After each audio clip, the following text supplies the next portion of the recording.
Sa pagbabalik telebisyon ni Kuya Will, inanunsyo na rin niya na maaaring hindi na raw siya tumakbo sa Senado. Taliwas ito nung nakarang Enero sa isang rally ni Tatay Digong. Sinabi niya na handa na raw siyang tumakbong senador. Anyari? Ang sabi niya ay nakikita daw niyang walang humpay na bangayan, awayan ng ating mga politiko para daw pag pumasok pa siya sa pagiging senador at manalo ay kung tama daw ang kanyang gagawin, marami pa rin daw siyang maririnig na batiko sa ating mga netizen, kay Juan Pasang Cruz. Kaya daw na maaring hindi na nga siya tumakbo sa Senado. Tama naman yan, Kuya Will, kasi alam naman natin na pagka pumasok ka sa Senado, kung sakali mang manalo ka sa Senador, baka lalamunin ka rin ng sistema . Alam mo naman sa politika, walang permanenteng kaibigan, kaaway, meron lang permanenteng personal na interest. Kung makakabalik ka naman sa telebisyon, lalo na sa iyong programa, maaari ka namang makatulong sa mga mamamayang Pilipino sa pamamagitan ng pagbibigay mo ng naglalakihang premyo. Bakit ka nga ba tatakbo pa sa politika? Ang dami mo na rin pera na maaaring itulong mo na lang sa mga naghihikahos na ating mga kababayan na hindi na alam kung saan kukunin ang pagkain na 3 beses sa isang araw sa walang humpay ng pagtaas ng presyo ng bilihin, serbisyong publiko.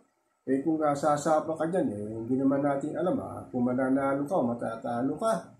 Pero siguro napag-isip-isip na rin ni Kuya Will na kung sakali mang siyang manalo, ano ba ang gagawin niya sa Senado? Kito mo naman si Idol Bino na si Robin Padilla na hindi naman sa minamalit natin siyang kanyang kakayahan, para pinagtatawanan lang siya ng mga netizen na ilang political analyst kasi nga wala naman daw ginagawang matino at maganda si Senator Robin Padilla sa pagkakaupo ng senador. Baka matulad ka nga, Mr. Lili Balame, kung sakali manalo ka sa Senado. So siguro mag-focus ka na lang sa telebisyon, pagandahin mo lang yung programa para makatulong ka sa mga sumasali ng mga contestant sa iyong programa. Yun na lang siguro ang dapat mong gawin. Huwag ka nang sumausaw pa sa politika. Ang mahirap kasi na kung sakali man na merong magpipinance ng iyong kandidatura, mahirap lang hindi ito pagbigyan dahil nga bayad utang ito. Katulad na nangyari kay Pastor Apollo Kibuloy, marami siyang sinuportang senador, kongresista. Ngayon hanggang ngayon wala na parang nawala na siyang parang bulat, wala na rin balita kung nasaan siya.